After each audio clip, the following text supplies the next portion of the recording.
il n'est pas encore tard. Il n'est pas encore tard, tu peux quitter dedans. Tu peux quitter dedans dès maintenant parce qu'il n'est pas encore tard. Et si tu quittes dedans le plus vite, tu vas te retrouver le plus vite possible. Si tu quittes dedans tardivement, tu vas te retrouver tardivement. Ou même tu ne vas même plus jamais te retrouver. Je voudrais que vous pensiez ceci. Aujourd'hui, en 2025,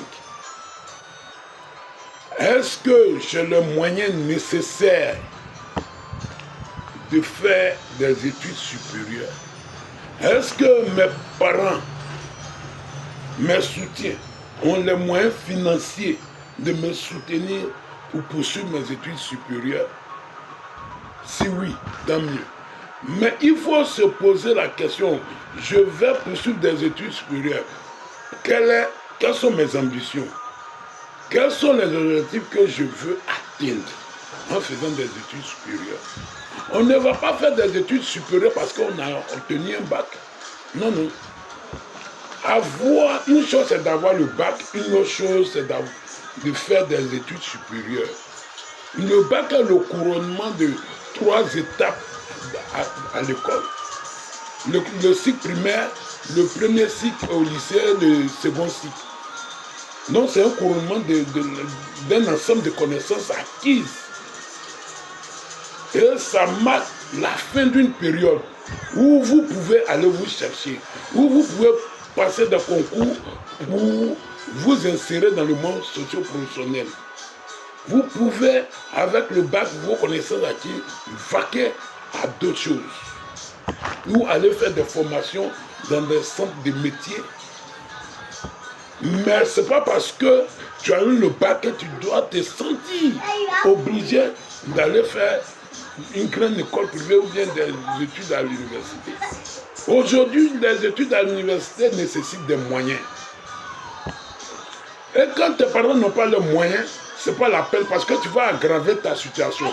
Plus les années passent, tu vieillis, tu prends de l'âge et arrivé un moment, tu ne pourras plus retourner. Tu ne pourras plus revenir en arrière. Parce que, généralement, c'est comme ça.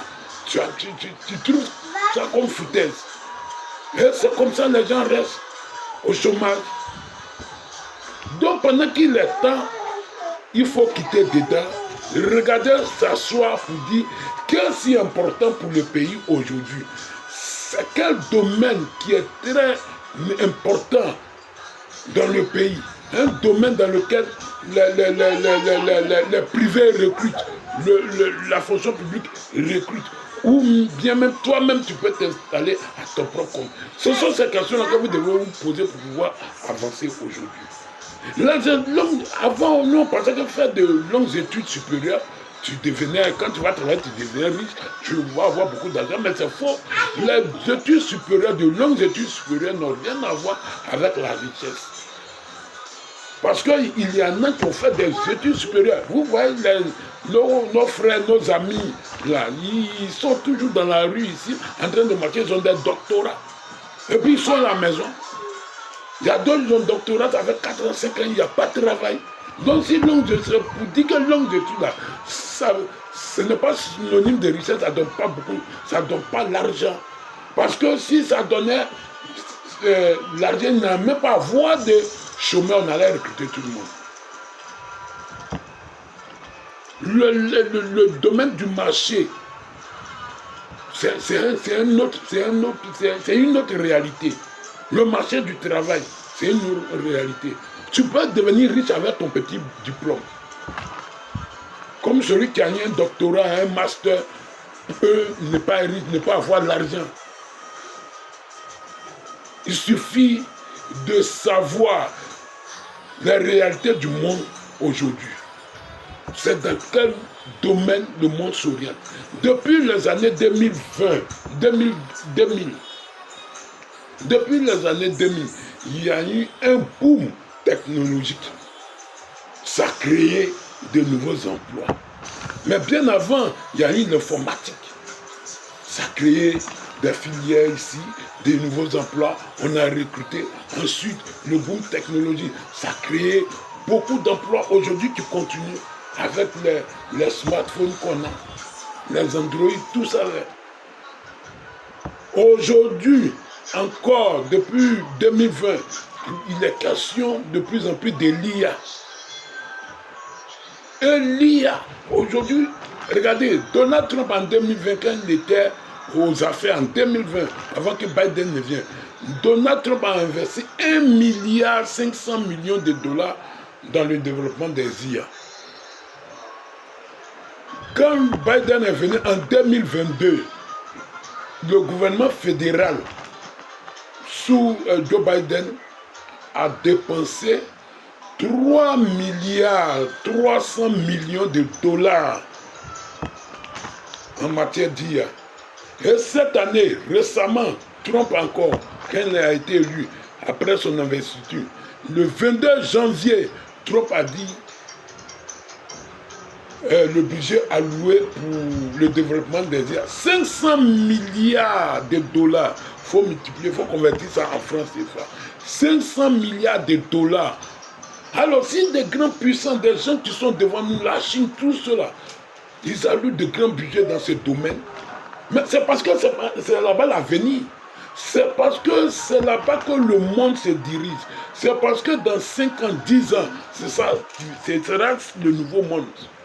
Mais pourquoi nous, on n'arrive pas à s'adapter à tout ça là? On est encore dans Madame Djou à la balle.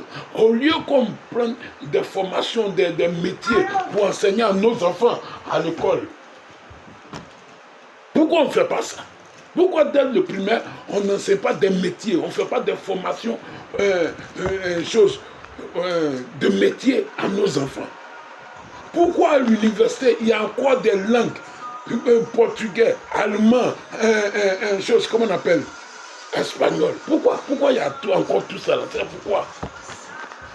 Avant, il y avait son existence, parce que là, on sortait de la colonisation, les colons ont introduit ces langues-là, on devrait asseoir notre administration, c'était normal. Mais aujourd'hui, l'administration, on sait ce qu'est l'administration, on sait comment on fonctionne, on a le fonctionnement de l'administration. On doit passer au développement économique, social et technologique.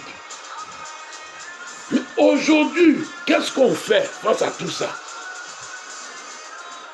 C'est ça. Aujourd'hui, on est encore espagnol, portugais. C'est quelle relation la Côte d'Ivoire avec le Portugal, de sorte que aujourd'hui, là, Portugais, on demande, on fait master ou bien licence, on fatigue les gens en espagnol, maîtrise, juste pour aller enseigner. C'est-à-dire que s'il n'arrive pas à enseigner, il n'y a pas une société qui va le recruter quelque part. C'est fini. Ça, c'est le chômage. Ou bien, il va devenir spécialiste en donnant des cours à domicile. Alors que même il y a des pays aujourd'hui, on a des relations très étroites parce que beaucoup d'étudiants vont étudier. Beaucoup de personnes vont faire leur business, le commerce en Chine. Dans toute la sous-région, vous savez. Et vous savez, vous avez les statistiques. Les Ivoiriens qui quittent ici pour aller chercher des marchandises en Chine. Aujourd'hui, les Chinois envahissent le marché africain, même en Europe, tout ça là. Mais pourquoi même les Chinois avec lesquels on traite aujourd'hui, pourquoi la langue chinoise, on ne peut pas l'enseigner, on ne peut pas la remplacer même par l'allemand, le portugais ou bien l'espagnol? Pourquoi? L'anglais qui est là, si on veut, on forme les guides touristiques qu'on forme là, on prend ces langues-là, on met là-bas pour former les guides touristiques. On prend ces langues étrangères-là, on met là-bas. Ou bien on met aussi d'autres dans des relations internationales ou bien commerce internationaux, tout ça là. Mais on est là faire littérature, art, civilisation. C'est pourquoi les gens vont en droit, ils sont plus de 41 000 avec droit et puis chose, comment on appelle. Nous sommes plus de 41 000 étudiants. Mais qui va devenir quoi pour laisser à qui? Chacun recrute. Il y a combien de sociétés qui recrutent des étudiants en droit pour d'abord, mais ils ont peur d'eux. Ils vont dire, ils viennent nous compliquer. Tournons-nous vers le nouveau monde.